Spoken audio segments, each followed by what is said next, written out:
Lately, I've been trying to send you stories every day, but I feel like a large number of people who have signed up almost never come back to listen to the stories.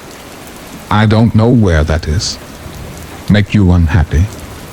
I hope to receive comments and suggestions from you, and if you find the video good, please give me a like to give me more motivation. For those who have not yet subscribed, don't forget to click the subscribe button and press notification bell to wait for the next story. Now let's get into the story. Story 1. The most sickening feeling I got came from knowing the man must have been watching my house, waiting to see when I would come out and go for my daily jog, just before dusk. I wondered how many days he had been watching me to know that the house would be empty at that time, and the window he used to break into my house would be optimal in that 20-minute sliver of time. It took me a few minutes to even figure out what happened when I got home. My heart was already pounding, my body coated with a cool sweat, and my mind racing before I even saw the broken window in my laundry room. Tucked in the far corner of the house with a floor-level window, it was the perfect entry point. I wondered if the intruder had already cased my house a couple of times, probably when I was still home, or sleeping in the middle of the night. Not sure why he thought my house was a particularly attractive target. I have almost nothing of value, and I'm a very obviously modest person. What happened was a burglar broke into my house, stole some of my fake jewelry, and an old bottle of antibiotics, and a broken iPhone. All in all, the value of the loot taken was probably just over $100 tops. What they accomplished was shattering my soul and trust in the world, more than anything else. As they say, the best things in life are free. After realizing what happened, I gave the rest of the house a quick look over as I talked to the 911 dispatcher and had him relay the cops towards my house and waited out front for them to arrive. Law enforcement didn't present me with any revelations I didn't already know. Someone broke in, stole some items, and ran out, all in about the span of just a few minutes while I was on my jog. They were going to keep eyes out and ears open for any clues, but that's about all they could do at the moment. At least a couple of them were nice enough to stick around and board up the broken window for me and recommend some cheaper, but non-scary motels I could check into if I didn't want to stay in the house that night. Most kindly, one of the officers offered me a video security system he had, but didn't need any more, that could be installed in about 20 minutes. He said it was basically a glorified baby monitor, but it was great to keep an eye on your place when you weren't there and to place prominently next to your biggest floor-level window to scare off anyone sizing up the place. He ran home, brought it back, and hooked it up in my house while some other officers patched up the window. I thanked them for the repair work and turned down the motel idea. My boyfriend Jacob would be over in an hour or two, and that was enough to make me comfortable enough to stay in the house that night. I knew it was just some desperate tweaker willing to bust in for $100 worth of stuff and wouldn't come back again. The police confirmed as such. I just asked if one of them could park out front until my boyfriend got home, and they agreed. Jacob arrived around 9 p.m. and the night moved on. I told him all of the details, and he didn't seem to be particularly concerned. He agreed with my tweaker assessment and kept his hunting shotgun right next to my bed in case the person decided to come back. It wasn't easy, but I was eventually able to fall asleep. I got a few hours of the sweet embrace of slumber before the quick thumb of a text message sliding into my phone shook me awake. I groaned and walked to the bathroom to relieve myself. I forgot about the text by the time I got back to bed, and I didn't check it. I wish I had. I checked the text message first thing in the morning. It was from my mom. I had avoided telling her because I knew she would freak out and drive all the way from Sacramento in the middle of the night to comfort me when all she would do is make me more scared. Apparently Jacob had posted a photo of his shotgun resting next to the bed with a little bit of the story next to it. My mom saw it on social media and started texting me at 1 a.m. Her first text was actually very helpful and something Jacob and I should have thought about the night before. I saw Jacob's post about what happened. I'm so sorry. Did you make sure the police checked every single inch of your house to make sure the guy isn't still there? My mom actually had a great point. I never even asked the cops how much they scoured the house. They just said he ran off sometime before I got home and that was it. Jacob and I never did a great job of checking either.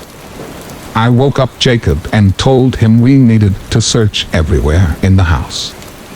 He was tired and unhappy but agreed to do it with shotgun in hand. What we found underneath my bathroom sink horrified me. There was a large cabinet directly underneath the sink in the bathroom in my bedroom about the size of a washing machine. I never even thought about it until now. I casually pulled the cabinet open almost as an afterthought and was immediately overtaken by the hideous scent of male BO. I started coughing, almost vomited as I looked away and connected my eyes with Jacob, who had a look of alarm on his face that I had never seen before. I followed Jacob's eyes and the stench to the space below the sink where I saw a filthy jean jacket, what looked like human excrement, and the bottle of pills which had been missing. We called the cops and had the house 100% searched. Nothing turned up, but the cop who gave me the video system pointed out that we should review the footage to see if it showed anything. Jacob and I watched the footage on my laptop with a few cops hanging over our shoulders. I was almost frozen in fear despite the amount of armed men in the room whose job it was to protect me. We had set up 3 cameras, so we had 3 different shots that we could watch at once. One from my bathroom, one in my bedroom, and one in the living room which feeds out into the front driveway of the house. I could feel the heart of even the largest cop in the room stop as we watched the footage.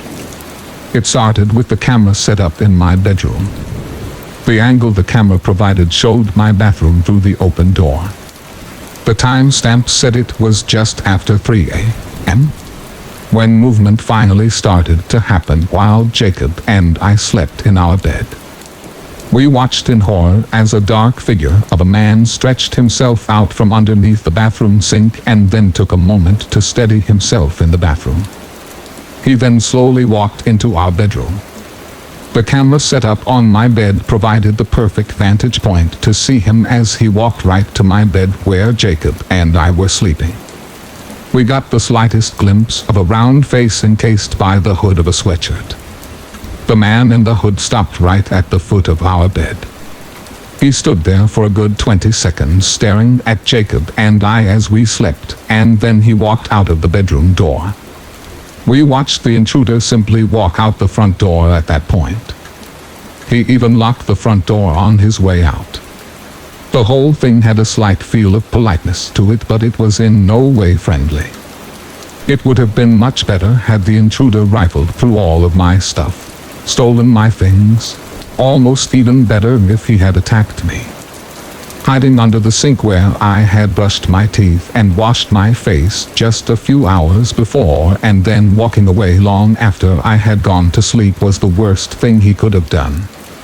The whole thing felt much more personal than opportunistic. Maybe that was his plan. I never stayed another night in that house. I moved a couple of towns over into a secure apartment building with heavy security, but still could never sleep easy at night even if Jacob and his shotgun are by my side. I have done my best to fight through it.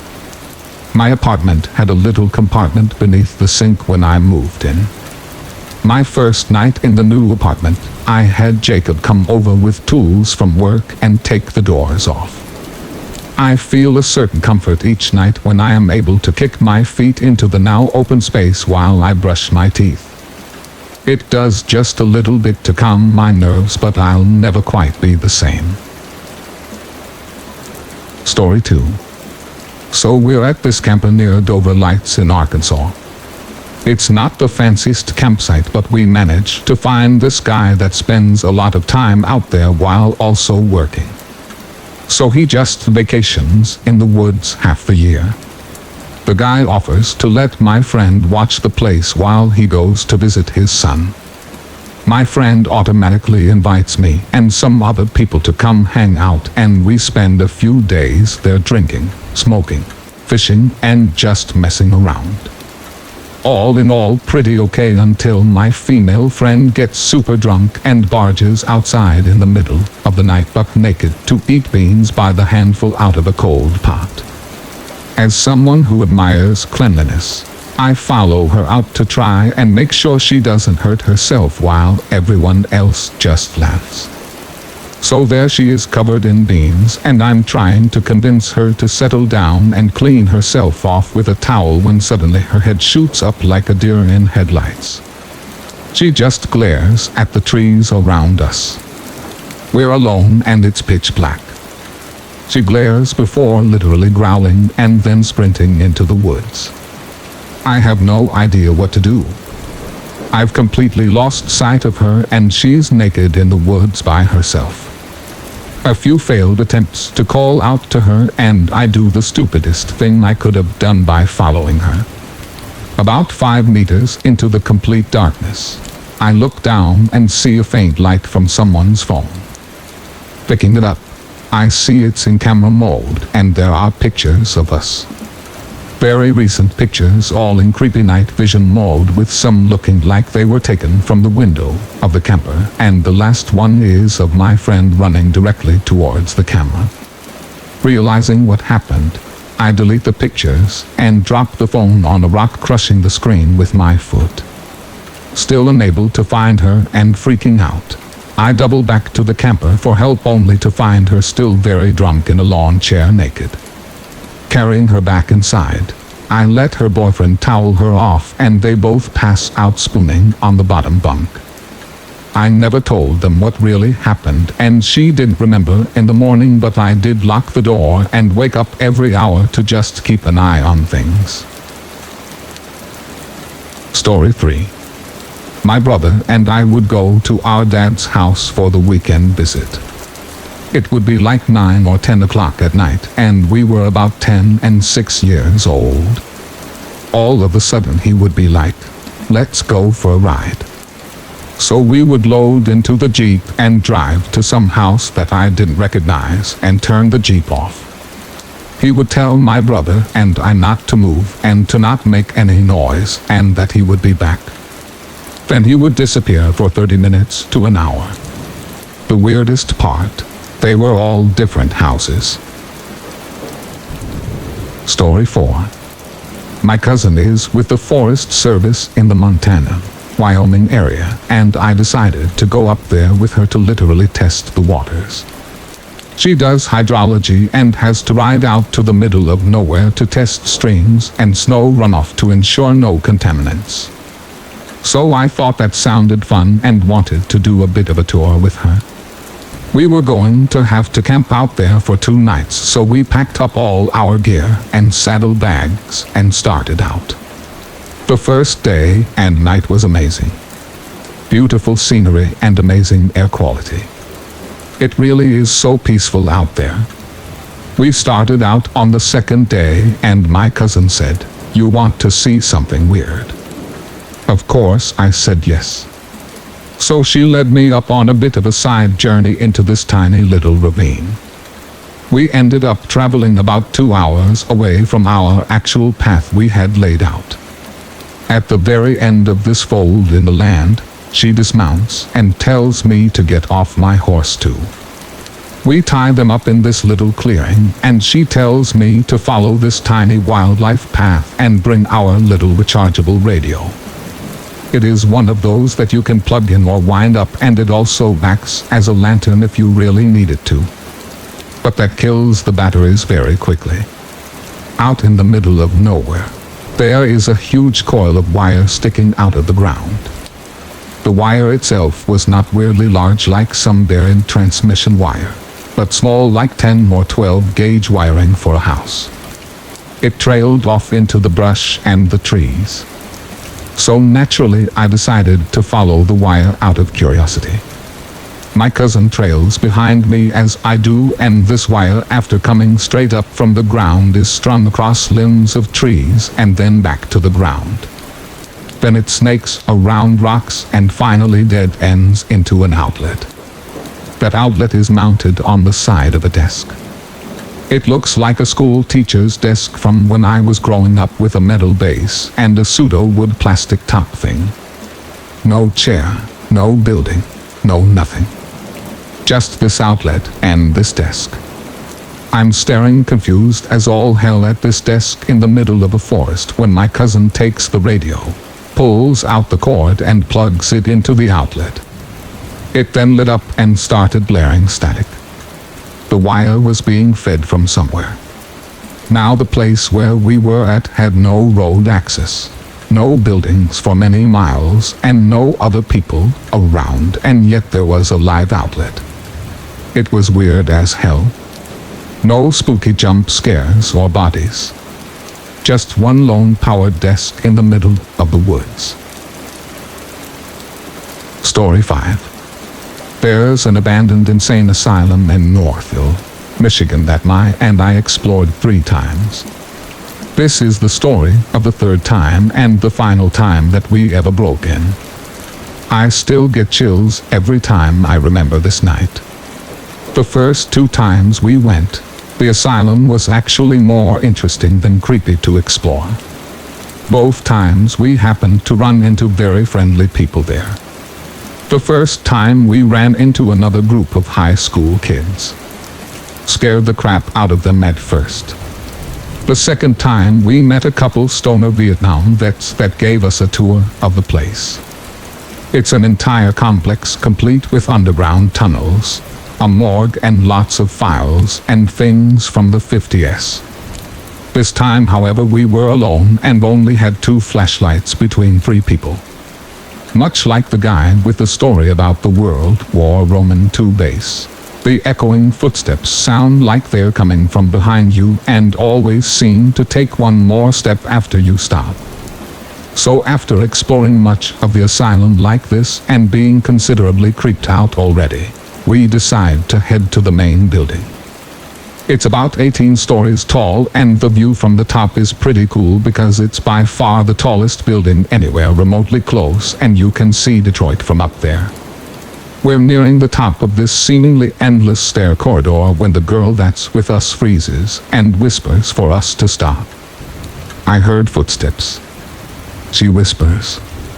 I tried to tell her it was just our footsteps echoing, but when both of them made me shut up and listen, I could hear it as clear as day.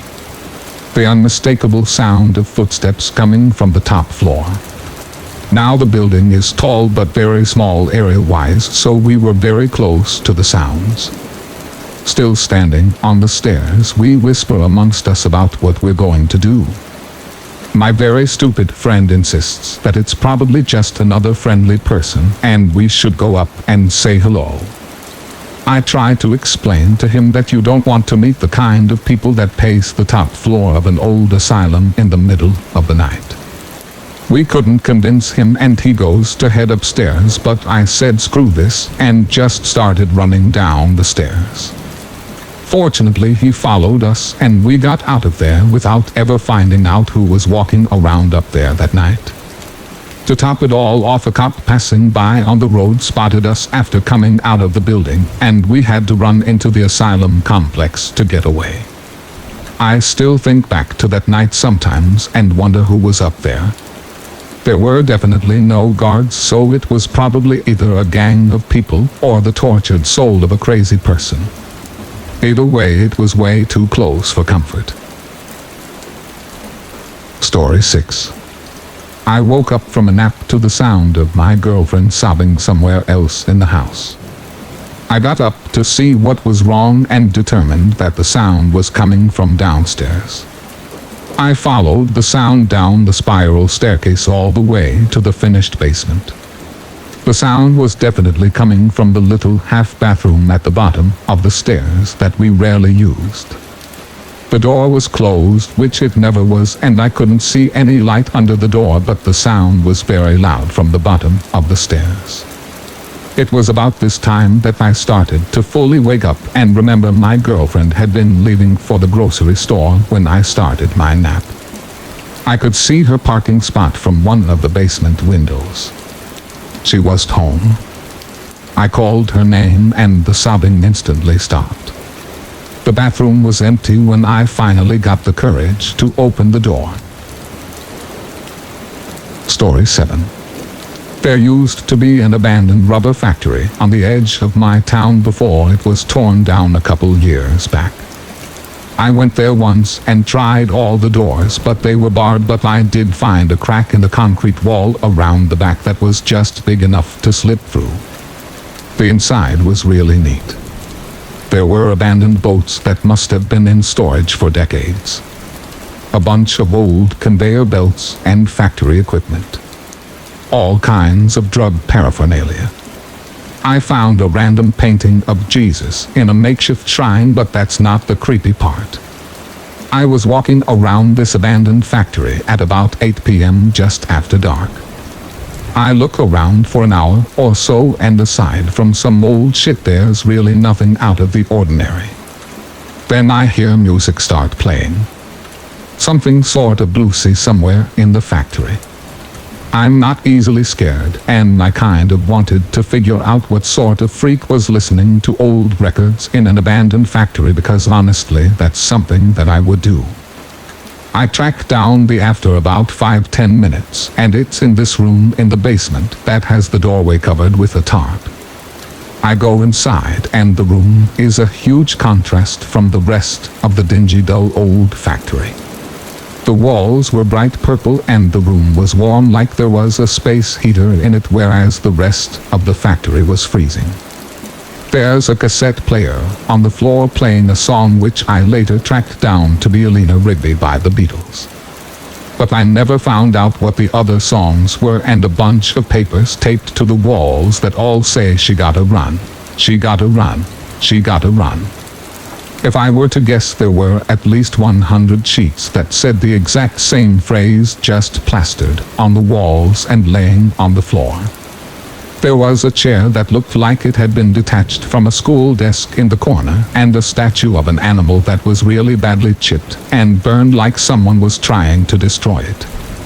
There was also a stack of VHS tapes that had names of women on the sides. I only remember seeing Jessica on multiple tapes, but there were a few other names. I left shortly after because I got worried whoever owned all of this shit would come back and find me there, and I figured they were in the building with me. I couldn't stop thinking about it for a few weeks. I was convinced it was either a serial killer or some guy with a porn collection that he couldn't risk having at home, or something worse on the tapes, and I went back with a friend, but when we got there they had already started demolishing the place and it was inaccessible. I'll always wonder what was on those tapes, but part of me is very glad that I'll never know. Story 8. I recently moved into a big house, just temporarily. It's kind of a complicated situation. The house belongs to a family member. They were going to be gone for a few months, that sort of thing. I was going to be there on my own, so obviously I thought, what if it's haunted? There wasn't anything in the house when I moved in. There is now. I was in the main hallway unpacking some stuff when the doorbell rang. That put me on edge right away because the house is at the end of a long driveway and kind of out of the way.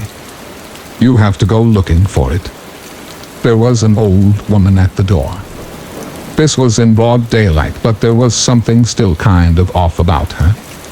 She was really tall, like a full head taller than me, and I thought there was something weird about the way she looked. It was like none of her clothes fit her properly.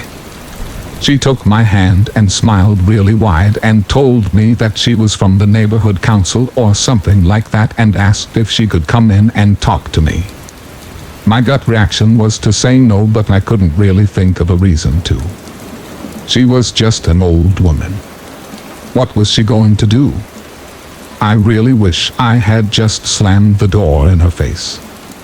I brought her into the living room and she sort of tottered behind me like her feet didn't fit into her shoes properly. She sat down without asking and grinned at me until I took a seat across from her. For about a half a minute, she didn't say anything, just smiled and stared at me while it got increasingly awkward.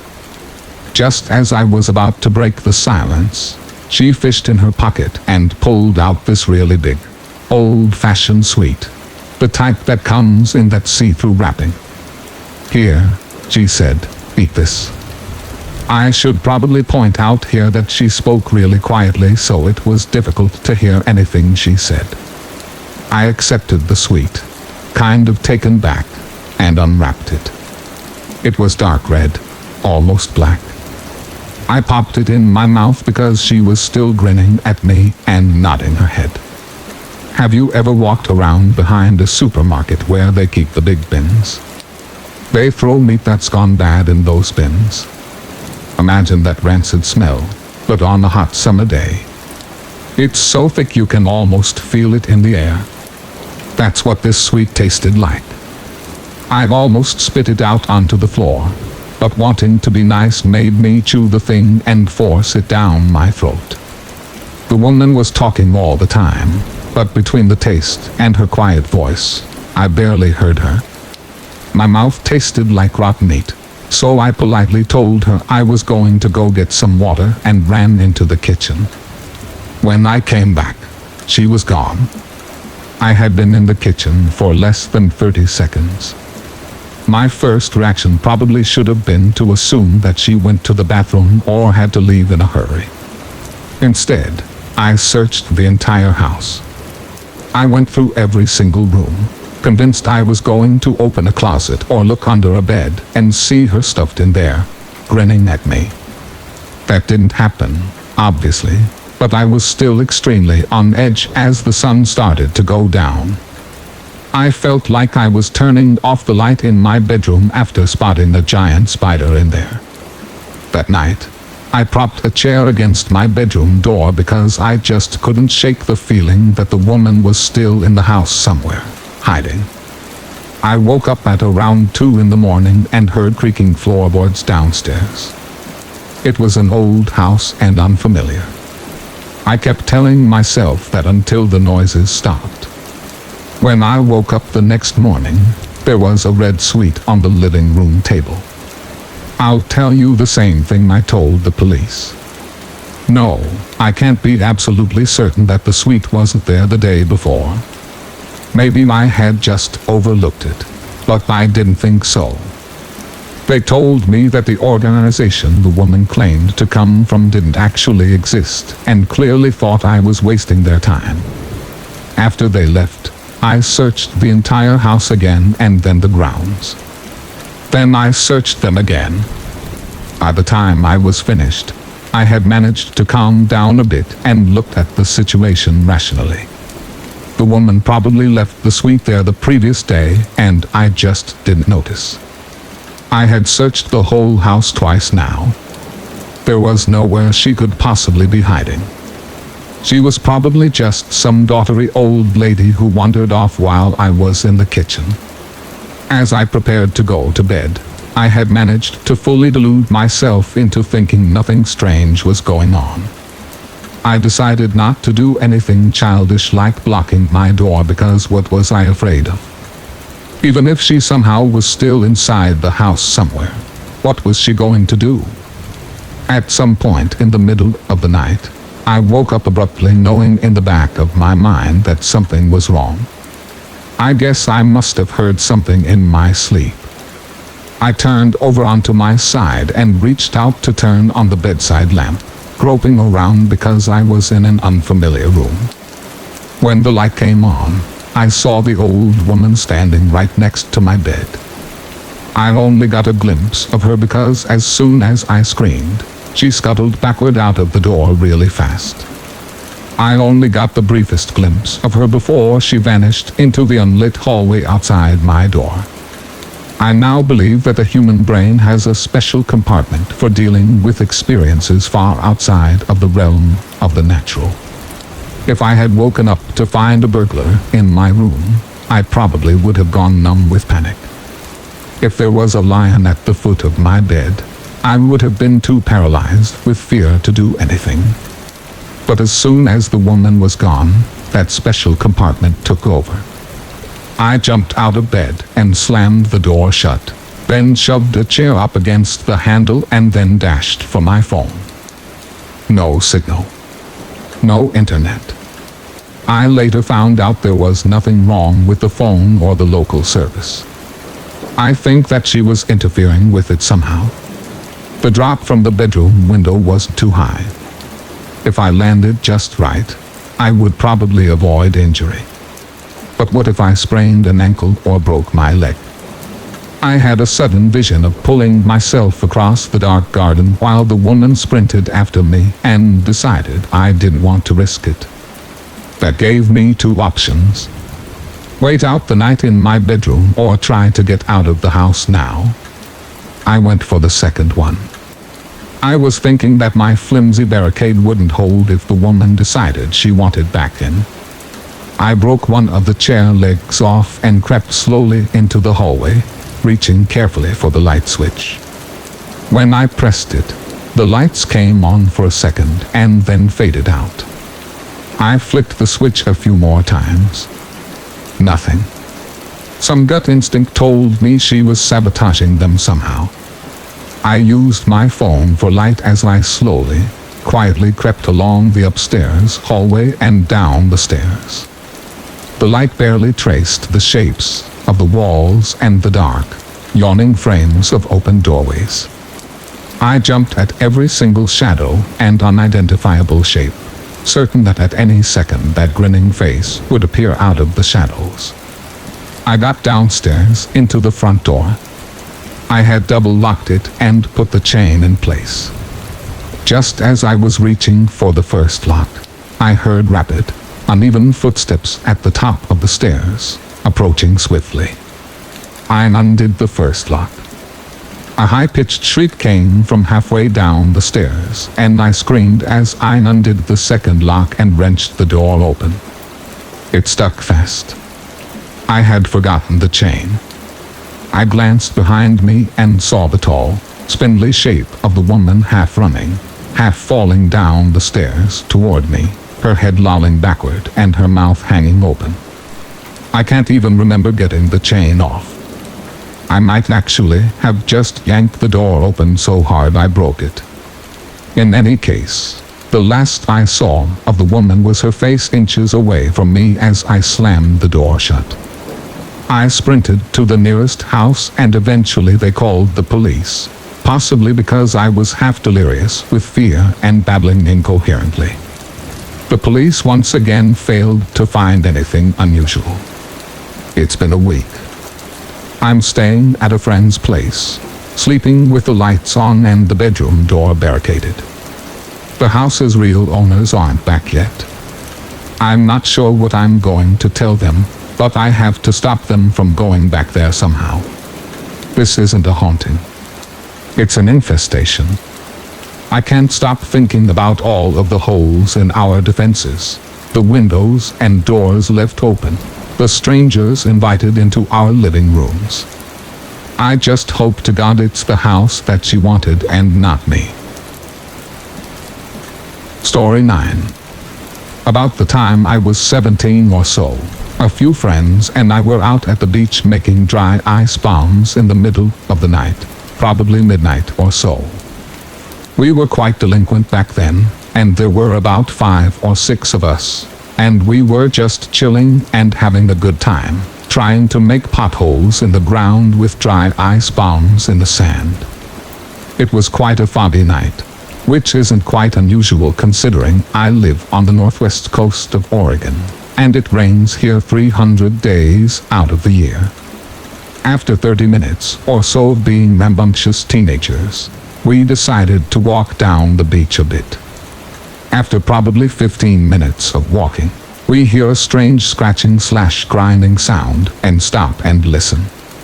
No sooner than 20 seconds later, a tall figure emerges from the fog adjacent to the ocean, but between us and the ocean. He had to have been at least 8 feet tall and was dragging a chain, not your average chain, but a massive chain that looked like it was used for an anchor. The rings were probably around 8 to 12 inches long apiece, and they looked to be at least an inch in diameter as well. Now, this chain wasn't short by any means.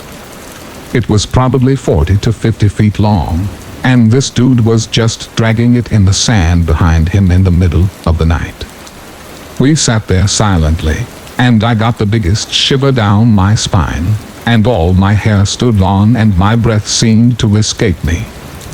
We gathered watching the figure cross our path and make its way up the beach, and the chain slowly faded out of sight. What the hell, I thought. We then continued back down the beach to a shipwreck called the Peter Erdale, which is all but eroded now, and took in the cool sea spray and enjoyed the ominous whooshing of the serene ocean waves. We tossed a couple of dry ice bombs in the water and head back to our car, where we were parked probably half a mile up the shore. As we're walking, we hear the noise again. My heart thumps, and I get the cold sweats. And it was that thing again, trudging that goddamn chain up the beach. It had to have been in the exact same place I saw it the first time. There were no drag marks in front of him, no footsteps, no indication that anyone had been on the sand. The sand was dry, and it wasn't being washed over by the waves. We watched it for a moment out of curiosity, to try and figure out what the actual hell was going on. We stood there dumbfounded, watching the figure trudge through the sand with its unfathomably massive chain dragging behind it. Then it stopped dragging the Satan chain and stared directly at us, piercing our souls and the essence of our being. We stood there, jaw dropped, staring back at the shadowy figure. It began to march slowly towards us, and we decided to book it through the sand. I have never ran so fast in my life. We all pile in the car and floor it out of there, easily hitting 80 miles an hour on this straight stretch of road across. I never saw the shadowy figure again. It was the strangest, most heart-wrenching, horrifying thing that I've ever experienced. None of us were on any drugs. We were all straight-edge kids, clean as a whistle. A week or so later, a friend of ours who wasn't there told us that people used to practice black magic on the dunes there, and there were some artifacts of demonology and inverted crosses scattered about. I called bullshit on his accusations of such occurrences. Story 10. This happened to me personally about 15 years ago, when I was a Girl Scout. We were staying at a campground this year, and one of the rules imposed upon us was that it was mandatory that we have a buddy as part of a buddy system, which meant that you were always supposed to have someone with you if you left the group, anytime, day or night. We spent the day doing activities at the campground, and when we all went to bed, I remember the cabin smelling very musty, and none of the girls liked it. I think it's one of the reasons why I had a lot of trouble sleeping. The smell would overcome me in waves, and make me feel uneasy.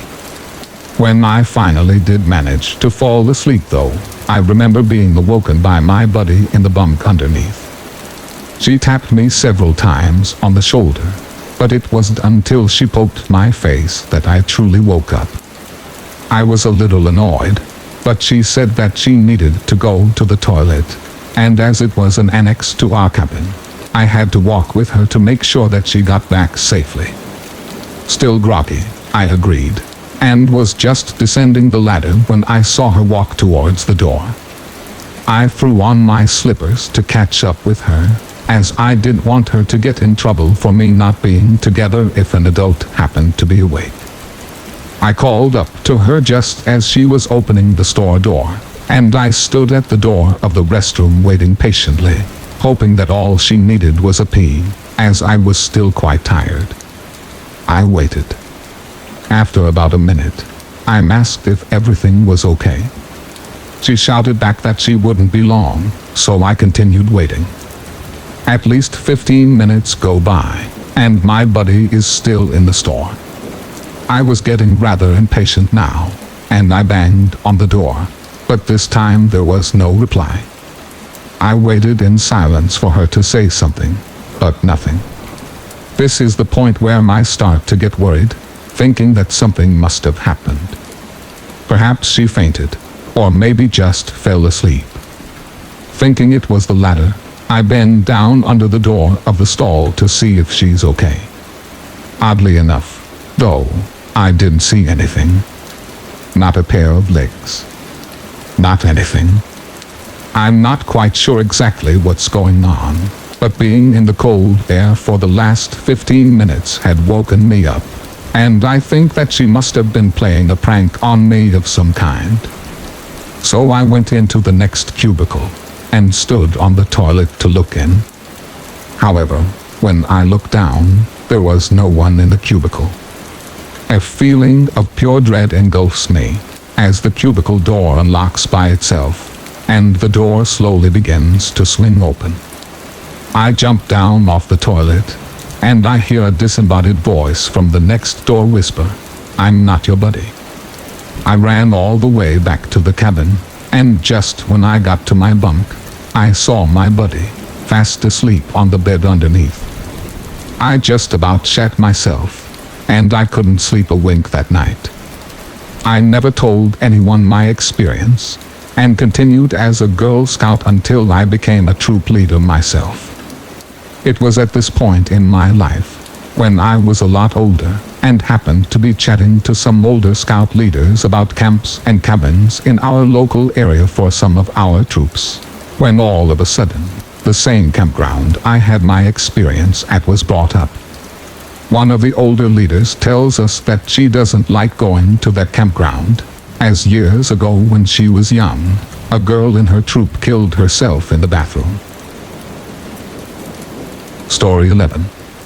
This incident happened in a flat when I was 6 or 7 years old.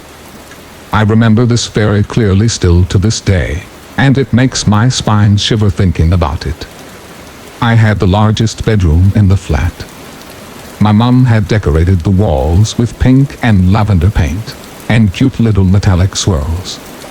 I had bunk beds, glittery curtains in my window, charms, and glittery things hanging from the ceiling.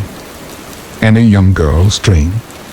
I remember getting into bed that night, and everything seemed normal at first. My room wasn't usually too dark because the moonlight shone through my window, through my glittery curtains, and trying to sleep for what seemed like a while.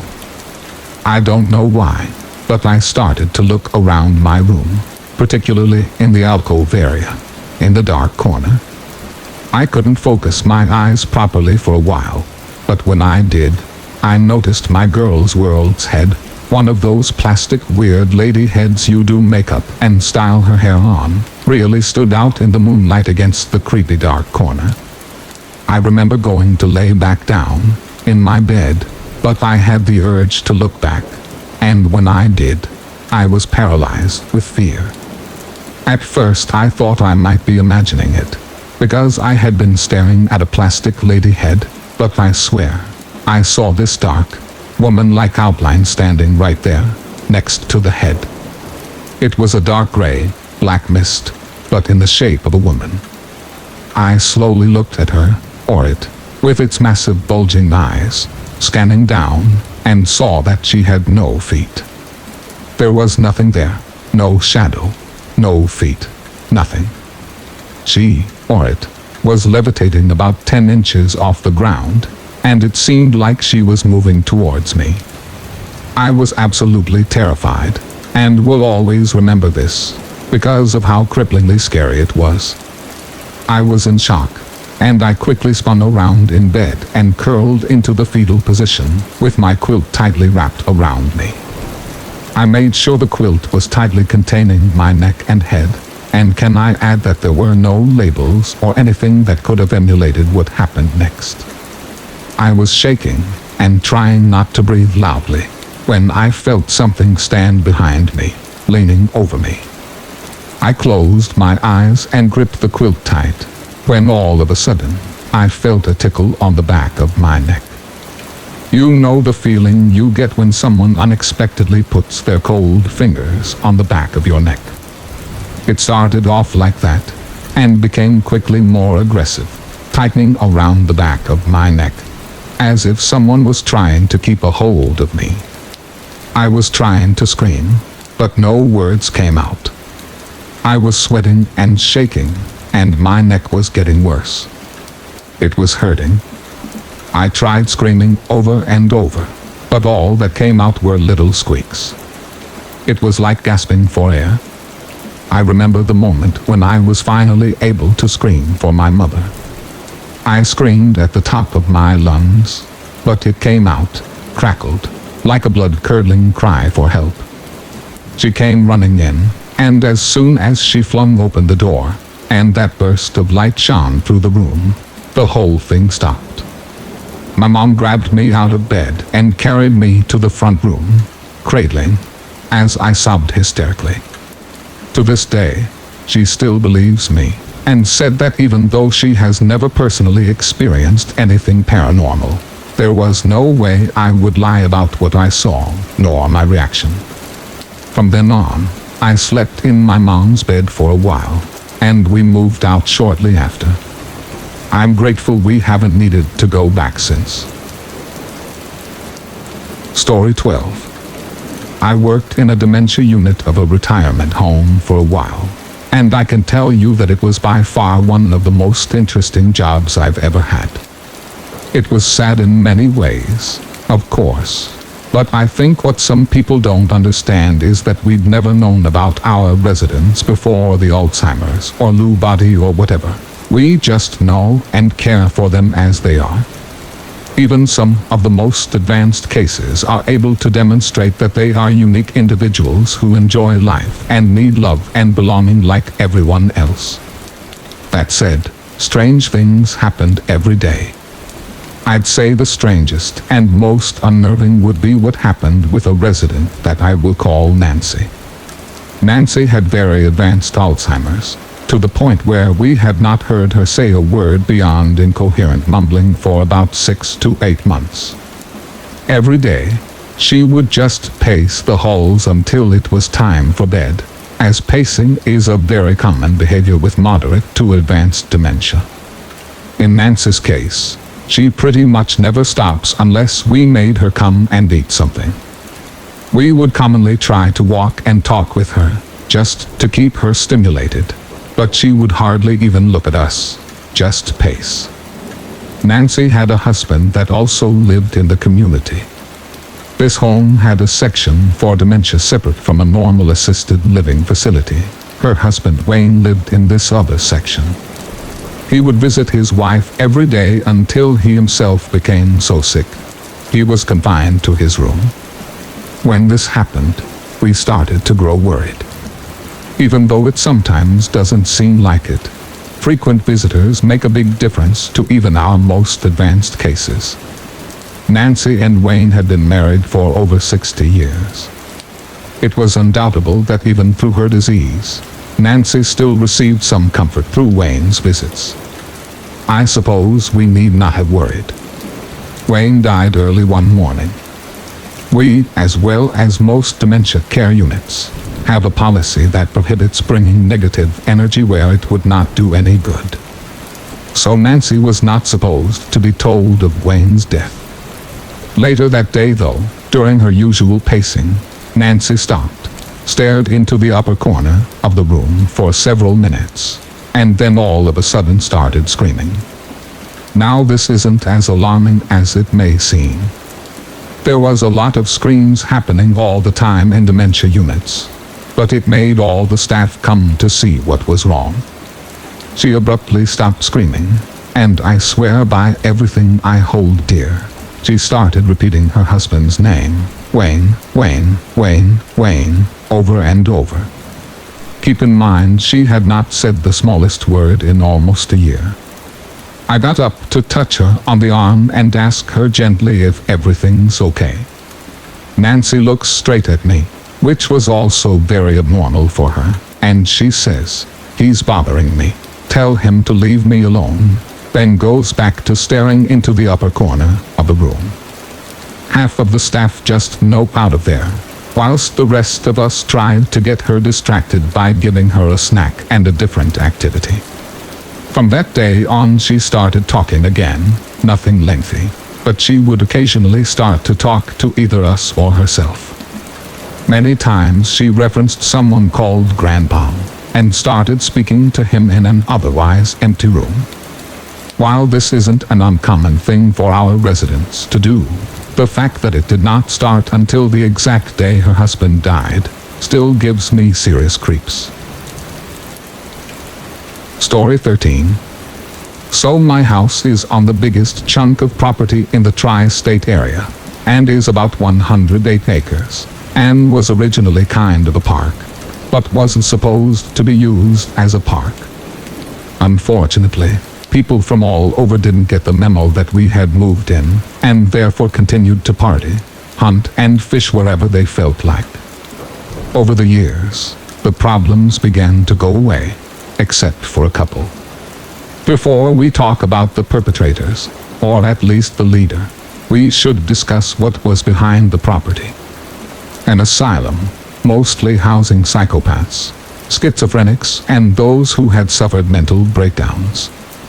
It isn't rare to hear random screaming for no reason coming from over there. Anyway, there were 4 men who kept coming back and hunting in the middle of the night. We let some people hunt in there on Saturday nights, but for the most part, hunting was off limit. We were never able to catch these 4 middle-aged men who always wore masks. I mention that because the leader always wore a creative mask, and especially frightening one. Most of the time, he donned a pig mask. These men were sneaky. They were smart. And that's what made them so terrifying. I had 3 encounters with them. The first being in June of last year. A few friends and I had decided to go on an adventure through the woods. And we discovered something frightening. We found a fortress covered in beer cans with a chair at the top.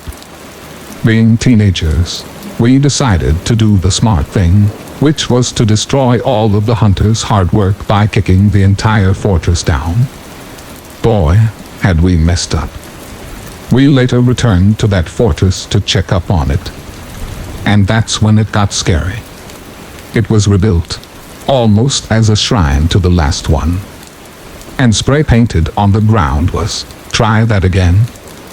We dare you." The second encounter happened during a simple walk at night.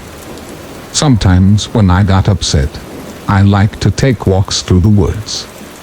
This time was at night. And it just so happened that our favorite hunters were out hunting. I was walking along minding my own business, when I see the man in the pig mask, and he sees me. He now knows my face. And I hear a deep laugh as he turns his gun towards me. I have no idea what he's planning, but I booked it out of there ASAP, so that I didn't have to figure out what this is. My third encounter. And it was the most blood-curdling and occurred only a few weeks ago. And I was walking home from my cousin's house in the dark. I had my flashlight shining, and I felt safe. But something was off. The barn lights are on. The barn lights are never on. Now whenever it goes in the barn, the floors are falling through. So I simply brushed it off as a technical error. But then, in the middle of the field, I saw the man with the pig mask. And he saw me. And his words have haunted my dreams since he yelled them at me. "You get the hell out of here before I make you." The way he said it, the intonation of every word. He was angry, so vicious, dead set on revenge. I haven't been in the woods since then. It was later discovered the barn. They had been setting up shop there for some time. They haven't been found yet. And I doubt they ever will. Story 14. This happened over a decade ago. I was living alone in the ground floor apartment. They had gone to bed for the evening, but was never a good sleeper. So laying down around 12 and getting to sleep around 2 was pretty good. I had been actually asleep when I was jolted awake by a sudden crash from the next room, which was the kitchen. My apartment was the kind in a large open complex where the doors opened to the outside. Not a big building. And it was in a nice neighborhood. Very quiet, especially at night. There was usually nothing I could hear from my bedroom.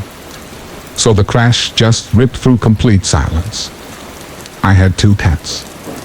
And at first I assumed that they were chasing each other around and had knocked something over. So I started to get up to scold them. But I couldn't pull the blankets back because they were both laying on it, huddled together against my hip, terrified. Huge dilated eyes, ears pinned flat back, puffed up like they'd been electrocuted. These were adult animals that had moved 1,000s of miles with me and lived in all kinds of situations. With huge dogs, and third-shift workers, and all kinds of commotions. They were not easily frightened. And I have never seen them like this before or since. That bothered me more than the noise. Anyway, as disturbed as I was actually angrier that I had been disturbed from a restful sleep. And I got to investigate without a thought for safety. Unarmed and nearly naked. I marched across the room and the hall up to the kitchen in the dark. And then I flipped on the light. I almost wish I had found a burglar. My kitchen was small. The sink was opposite the stove. And there was about 8 feet between them. I kept a dish strainer rack sat on the folded dishcloth next to the sink, snugged back against the wall. When I went to bed that night, there had been a ceramic bowl, a couple pieces of silverware, and a plastic food storage container in it. Now, it and all of its contents were scattered at the foot of the stone, the bowl broken. The dish towel had only made halfway and lay directly in the center of the kitchen floor. I can still see it in my mind like a photograph. The dish strainer had launched itself or been thrown or shoved clearly across the kitchen. And with some considerable force. The crash that I heard was it hitting the stove. Probably still full as the bowl looked like it broke when it hit the floor. Right there at the base of the oven. I was angry anymore. Now I was just confused and suddenly very aware of how late it was. And then I had to try and get up for work in the morning. I picked up the disc rack and set it on the counter nearest where I stood in the entryway, collected the rest of the mess and heaped it up inside the rack, shut the light and returned to my bed. The cats were still huddled and looked to have regained command of themselves. I remember laying down and falling back into fitful sleep for a few hours before waking up in the morning, hoping that I had dreamed of the whole thing. I found the disc rack and the mess right where I'd left it. Of course. I was raised to be very skeptical in a secular blue-collar household, where ascribing strange things to the supernatural was considered lazy and childish. I still feel that way. And I'm sure there's some rational explanation for this. But I've never been able to come up with one. Neither have the few people I've told it to. Nothing like this ever happened to me as a child. And I don't remember even hearing about it from old people in my family about anything unexplained or spooky, mysterious. I'll never forget the way my cats looked towards the kitchen when they heard the crash. I've long since given up actually trying to figure it out. But if you have anything to add, I'm certainly listening. Our wardens were both alarmed and called the police straight away. Then, armed with a few burly girls, who happened to be hockey players with their sticks in hand, went looking for him.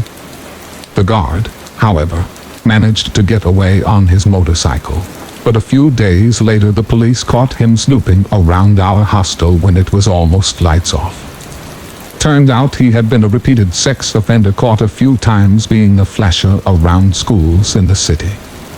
We were all relieved to have him locked away in jail, but also upset that our school had been so careless in hiring a guard for the hostel. Our parents demanded a PTA emergency meeting and decided that the next one they hired had to be approved through the PTA first. It was scary to imagine that this guy had the keys to almost all rooms in the hostel except for the dorms, where only a dorm leader is allowed to have the key.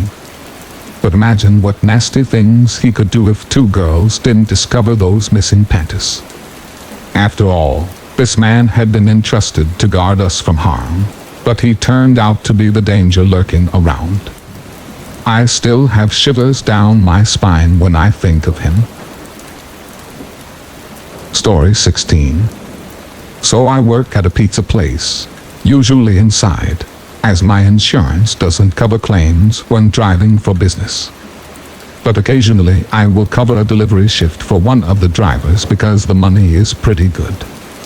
Our delivery area includes a few new development, upper middle class, cookie cutter neighborhoods, and older 1940s-era village, 2 apartment complexes, some trailer parks, and a bunch of rural areas. Not rural to the point seeing hundreds of stars at night, but enough that you probably couldn't hear your neighbors yell. So about a week ago I was covering a delivery shift. I come back to the shop feeling pretty good. I'm averaging $5 a delivery and they've all been pretty close, and check to see if I have any more. I have one to an address I've never seen before. We have mostly semi-regular deliveries, so an address that doesn't seem the least bit familiar is odd. It's out on one of the more rural roads. I asked the kid who took the order what was up because there were special instructions on the ticket. He says they said go around back because the front door isn't operational. I'm like, okay, that's not that uncommon. People often want you to go around back. Either they painted the door, the house shifted and it's a bitch to open, or they're just hanging out back. So as I'm driving out to the house, I get this odd feeling. I don't really like the idea of going to the back of some house out on sticks. It would all be too easy for some thugs to order a pizza to an abandoned house. There are quite a few in the more rural areas. And then jump the delivery guy. I figure I'll scope the place out when I get there, and if it seems sketchy, I'll just call them and make up some bull about how it's against company policy to go around the back of houses to prevent robberies. As I'm driving to the house, I realize it's towards the end of this road that gets less populated the further down you go. Great. I'm pretty close to the address and driving slow. I see this abandoned-looking house set back from the road with no address and surrounded by a bunch of trees. I think that house better not be it. So I drive past and check the next house's address, and lo and behold, that abandoned-looking one was the right house. At this point, I'm not super worried though, because out in the boonies, the standards of upkeep on your house are pretty low. So a house in disrepair isn't unusual. So I double back to this house and pull into the driveway. At this point, I'm getting bad vibes. It just doesn't seem right. So I park my car at the very end of the driveway with the rear of the car on the shoulder so anyone passing by can clearly see it. I call back to the shop and tell them I'm at this sketchy house, and if I don't call back in 4 or 5 minutes, Call me, and if I don't answer, call the cops. While I'm on the phone, I take a chance to get a good look at the house. It looks extremely abandoned, and not just in disrepair. The driveway is crumbling, bits of gravel, and there are weeds growing out of it. There's no mailbox, no trash cans, no car, no lawnmowers, no landscaping, kids' toys, absolutely nothing in the yard. The yard hasn't been mowed in what looks like years. The house is total crap. The roof is all but falling apart. The siding is falling apart. The back deck which comes around the side is falling apart. The only part of the house that looks even a little bit decent is the allegedly non-functioning front door. The windows are all shut. It's 95 degrees and humid, and this place doesn't have an AC. They all have the blinds or curtains shut. The few that aren't are actually boarded up. I don't even see any wires running through this house. It's not dark, but it's dusk, and there isn't a sign of any lights on. At this point, I'm starting to get pretty nervous. I'm a 5'10" male, 180 pounds, not in any great shape, but I did take karate for 10 years, so I'm not helpless. But I do try to avoid any sort of confrontation I can, as I'm mostly a pacifist. I'm not too concerned about getting robbed. No skin off my teeth. It's not my money. I mean, I would rather not get robbed, but I'm mostly worried about getting jumped or killed. It's a fairly safe area, but recently there have been some rather unsavory people moving in from the city.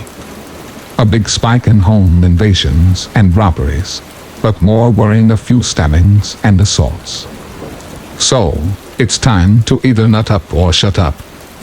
I'm not just going to go charging in there like a fool, so I get out my phone and call the number they gave me when ordering. While I'm doing that, I'm also getting the pizza out and making sure to leave my door open. A running car half in the road in an abandoned house with the door open looks suspicious, right? Not that there is really any traffic this far down the road though. I'm starting to walk up to the house while the phone's ringing. It rings twice, and then an automated message comes on. It says something along the lines of, "This phone is associated with the internet texting app. One of the free ones you download that lets you send free texts from a different phone number over a data connection." I think it was haywire. We've had some issues with people using numbers from those services for pranks in the past. This is a huge red flag. My heart is now pounding in my throat, and my whole body is telling me to bail. So, I'm just standing there holding a pizza, looking at this house but not wanting to venture around to the back of it. I'm hoping that the resident will look out the window and come out by the road to get their food. So I'm looking at the front windows, checking for any signs of life. I see a blind go up on the window next to the front door, and a really creepy looking guy with a hat pulled low and big sunglasses is looking out. Remember, he is in a completely dark house surrounded by trees at dusk. There is no reason for him to be wearing sunglasses. I also see what appears to be a big guy standing behind him in the room. This could have been anything though. When he sees me looking, he mouths something and darts away, presumably toward the allegedly broken front door. I had stayed pretty close to my car, so it was only a few steps away, and I jumped into the driver's seat and threw the pizza into my passenger seat. Something I would never usually do since I'm really anal about keeping my car clean. I slam it into reverse before I get the clutch all the way in, so I grind my gears a little. Again, something I never do. Without looking, I simultaneously slam and lock my door and floor it backwards onto the main road, slipping my clutch horribly, but at this point I don't care. I didn't even check for cross traffic. Really stupid on my part. I start to drive away and look back at the house. The screen door on the outside of the front door is now open, but the front door is still shut. The guy isn't out in the front yard yelling, "Wait, come back," or anything. He's just gone. So I pull over a little ways up the road to call back to the shop and tell them that I'm all good and I'll elaborate when I get back. But people never call back to inquire about their food. People usually call if their pizza is 15 minutes late, and these people never got it, so it's really strange they didn't call, pretty much confirming they were up to no good. After telling my co-workers about it, we concluded it was definitely a robbery at the very least, so we put the address and phone number on our no deliveries list and ate their pizza. I doubt I would have actually gotten murdered or anything. Robbed with maybe a gun pulled or a little roughing up, yes, but it was still very unnerving that I easily could have gotten into some serious trouble by just doing my job. Especially if the idiots picked a slightly less abandoned house to set up at. Anyone who delivers pizza should be wary of situations like this. I looked into it, and apparently it's a pretty common way to rob pizza guys. Story 17. At our department, we had fairly strict policies regarding how we handled 911 calls that were either missed dials or dead air. We always had 2 officers out to the address to ascertain why and how the call was made.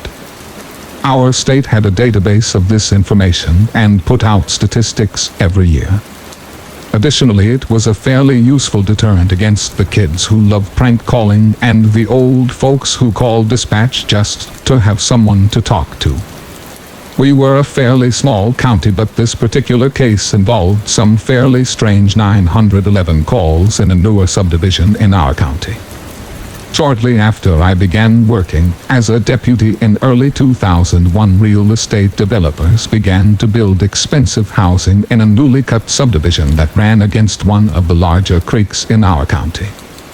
Seemingly overnight, a huge wooded area turned into 800K plus housing. At night, myself and another deputy would go on foot patrol through the new subdivision. It was a way to kill time on slow nights, and another way to fulfill our curiosity about how big these houses really were. However, there was one larger Victorian-style 2-story house that overlooked the river that we typically did a quick patrol through and got the hell out of there. I could never put my finger on it, but I always had a feeling of uneasiness whenever we walked on the property and through the home as it was under construction. The other deputy, a good friend of mine, always told me that the shadows were watching him when we walked through that house. We jokingly called the house Marilyn Manson's crib. We never felt weird in any other location inside the subdivision. Months passed, and most of the subdivision was complete by early summer. People began to move in, and all shifts at the sheriff's department began to patrol the area.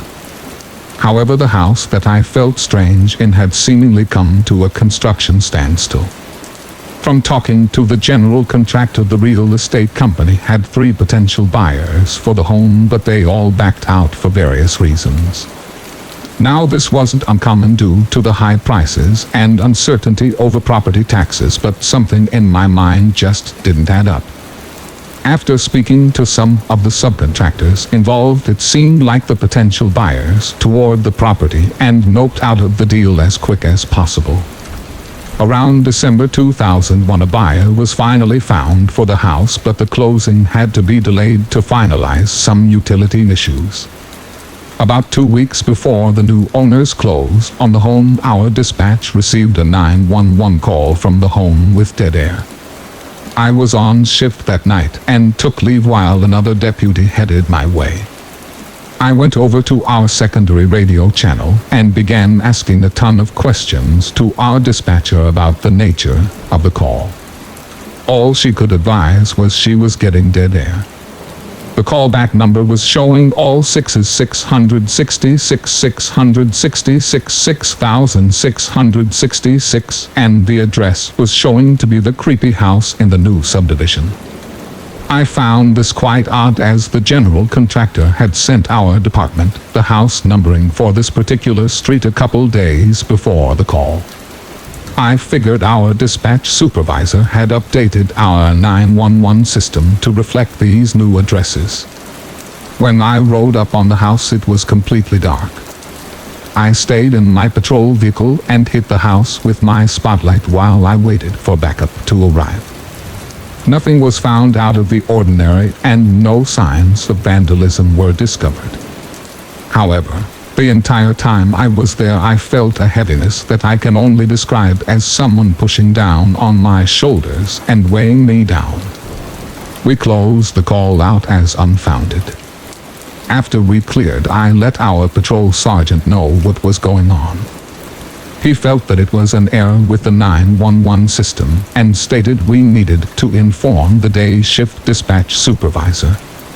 The next morning, I notified our dispatch supervisor about the error and was met with a perplexed look. She proceeded to tell me that this was impossible because the utility company had not run phone service to any of the houses in that part of the subdivision yet. Apparently, this was a utility issue that was preventing closing for the homeowners. She stated that she was waiting until the end of the week to update the 911 system to reflect the new addresses, as it'd be a waste of time to load in new addresses with no telephone service. Thus, the address could not have appeared in our computer-aided dispatch system. I believed our dispatch supervisor on her assessment, as she had been with the county for 10+ years, seeing the 911 system designed and implemented, and generally did a very good job.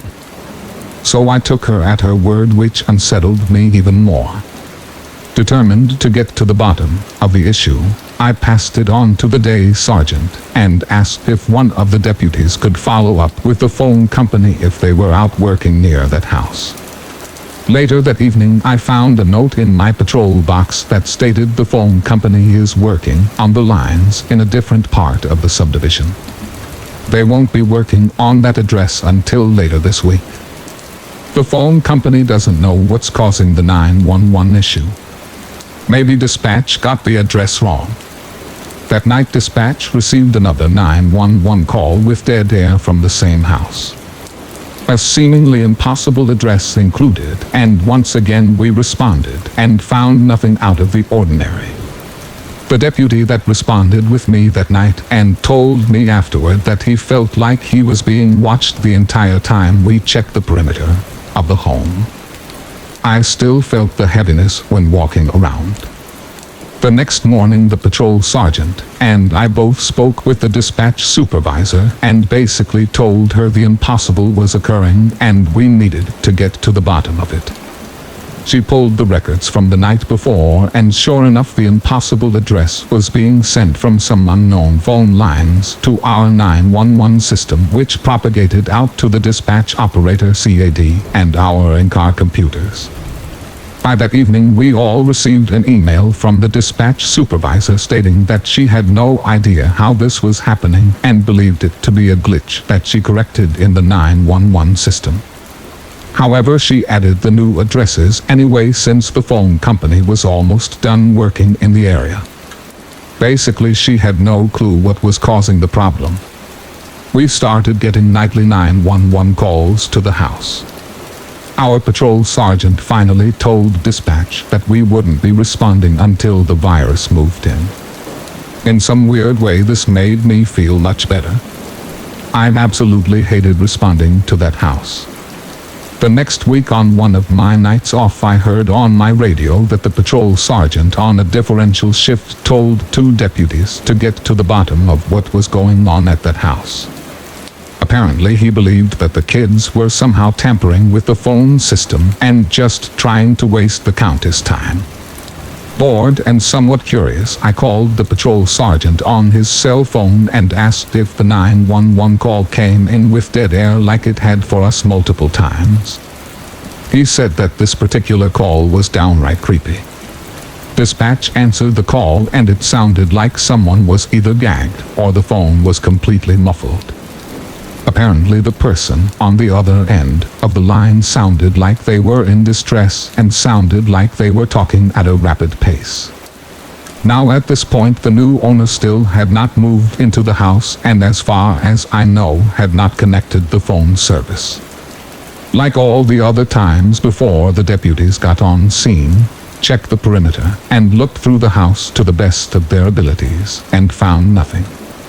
However, one of them mentioned feeling unusually cold when walking near the back of the property. I talked with him later, as this was fairly strange since he was the only one who felt it, and our average temperature at night in December hovers a little above 55 degrees. The deputy who reported the coldness was directed by the sergeant to park in front of the house for a couple of hours to look out for anything suspicious. Apparently he lasted about another hour and a half before throwing up about 6 or 7 times on the side of the road, and then took off for the evening. I talked with him about this experience a couple of days later, and he stated he felt fine after he left the area. However, he said the longer he was near the house, the sicker he felt. Anecdotal at best, but it still creeped me out. A few weeks passed. The new homeowners, a husband, wife and 2 kids, moved in, stayed less than 3 months, and put the home on the market at a fairly substantial loss.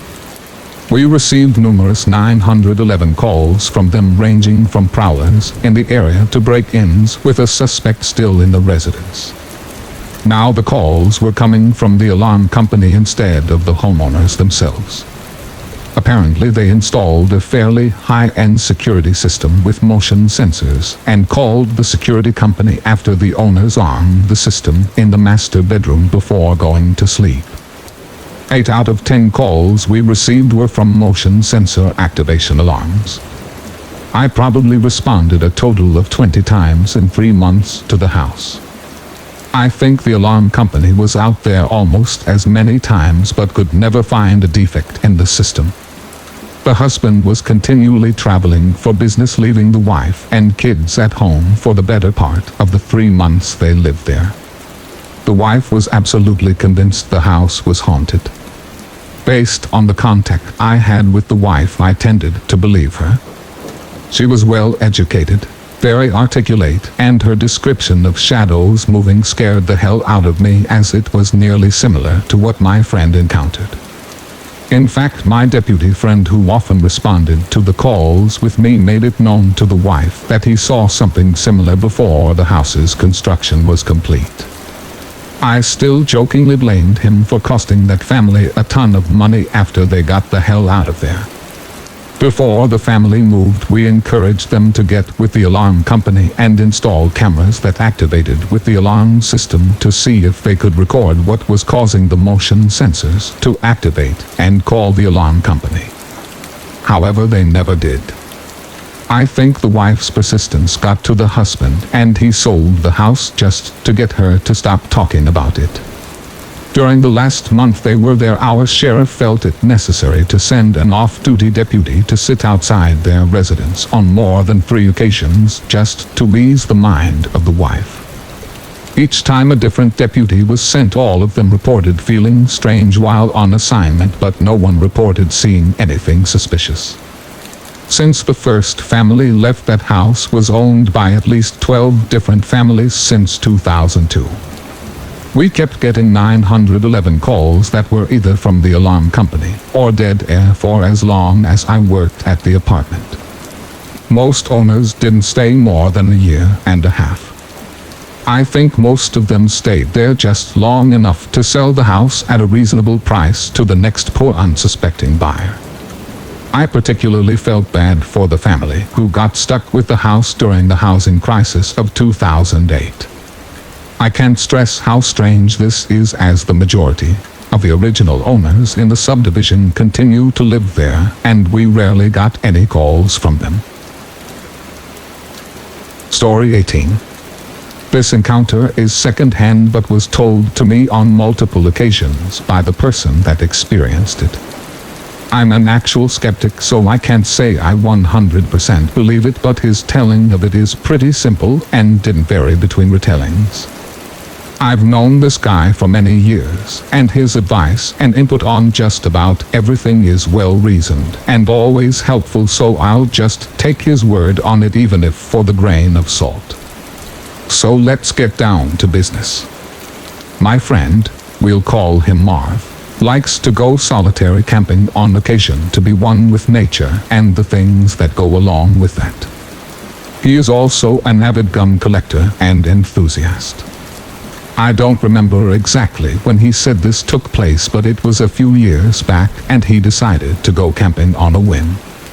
He packed his gear, a few guns, a hunting rifle, and a .45 caliber sidearm specifically, and headed out into the country on a vast property owned by a friend of his. He had full permission in the works. This happened close to Kissachine National Forest in south-central Louisiana, and I won't be any more specific other than that. Safe to say it's miles and miles of forest and wilderness. He liked to hike in pretty deep and camp at a specific spot he found a few trips prior. So he made his way in and set up camp in his usual small clearing for the night. It's an early afternoon when he heard leaves crunching and twigs being stepped on. He assumed it was an animal at first and got up from cooking something on the fire to try and get a look. He gazed in the direction of the noise and saw a man approaching through the trees several yards away. He is described as etiquette for dealing with other people in very remote places as always being cautious, as most often most people he comes across are armed as well. He tries to stay as friendly as possible, but still keeps his guard up, looking for any ulterior motives, as you never can tell what some folks are up to out in the middle of nowhere.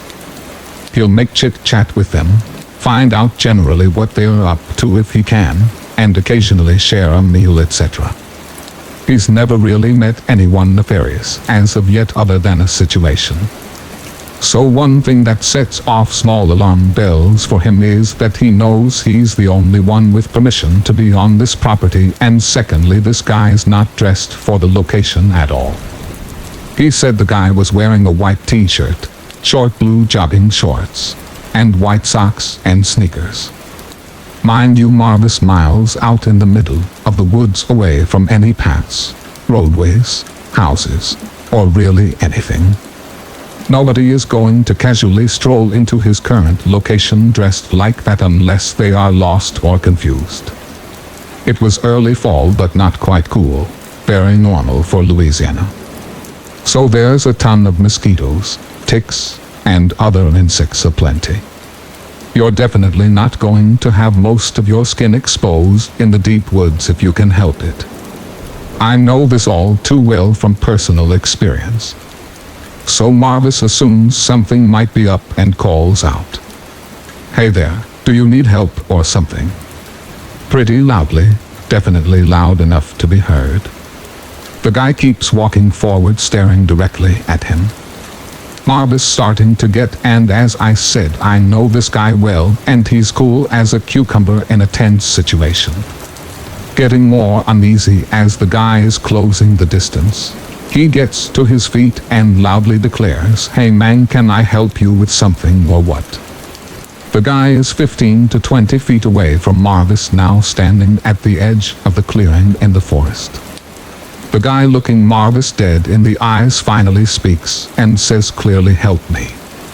Marvis said that he was already starting to actually get worried at this point, and because he said the way the guy said this was as if something that didn't know exactly how to talk was saying "help me," or at least that's what he first thought. It just didn't sound right. The guy, still not moving, says "help me." Again, slightly more emphatic, but really just louder. Marvis said this is when he picked up on what was truly wrong about this. He said the inflection of the voice was more female and actually sounded like a recording being played back, and the guy's lip and mouth movements weren't matching up with the phrase. It was like he was just opening his mouth and meaning the phrase and closing it again. Marvis asked, "What do you need help with?" Not daring to move. The guy, still standing motionless and still looking directly at him, repeated the phrase another 3 times. Marvis, now totally unsure what the hell is going on, interrupts the guy. "All right, do you need my help or not?" he continued loud and firm. The guy didn't miss a beat and started up with the help me's again and took another step in Marvis' direction. Marvis told me that he did the only thing that made sense in the moment and drew his .45. The guy starts to get more animated and agitated, starting to say the phrase louder now, over and over, but not stepping closer or backing away. Marvis did what he felt was right given his current predicament, assuming that he was dealing with an unstable or potentially dangerous individual, and discharged a round into the ground in front of the guy. This is where it gets fully batshit crazy, as the guy stops uttering the "go silent" and, still staring at Marv, full-on backflips like gymnasts do back into the woods and immediately out of sight. Now I know what you're thinking, because I had and still have the same reaction, but Marv gave no indication of falsehood and told me this multiple times, each time in dead serious demeanor. Marv said that the guy backflipped away effortlessly as it pulled back by an unseen tension coil. He described it as completely humanly unnatural and totally out of place. Marv said he stood there but focused on the forest where the guy had just flipped into, and saw and heard no further movement. It was like the guy had never even been there. He stayed like this as the sun began to set and the normal night noises crept in. As I mentioned before, Marv is a pretty unshakable fellow and actually stayed in the area for the night and next night before returning with no further incident. When he had told me and some other friends about this, of course, we had asked many questions. We asked him to elaborate on the guy's speech sounds. He said the more he thought about it after the incident, the more sure he was that it was definitely a female's voice coming from the guy. It was like he or it, and I heard someone say this and mimicked it like a parrot or other talking bird would. Almost like a lure. He doesn't know what it wanted, he or it, and didn't give any indication to follow or say anything else. Marv has been back to the property since, with no other strange occurrences. The only other minute detail that I can think of is he did remember hearing during the early morning of the first night what sounded like a gunshot off in the distance, and it did sound eerily similar to his .45. He thought that he may have heard it again on the hike back out. There are people that hunt in the area, of course, and it could have just been an ad, but he couldn't be sure. Since this incident, he did some online research for the whole Kissimmee area and found many legends, stories, and supposed encounters dealing with skinwalkers and other unnerving bits of Native American folklore. Not to mention mimics and other similar creatures.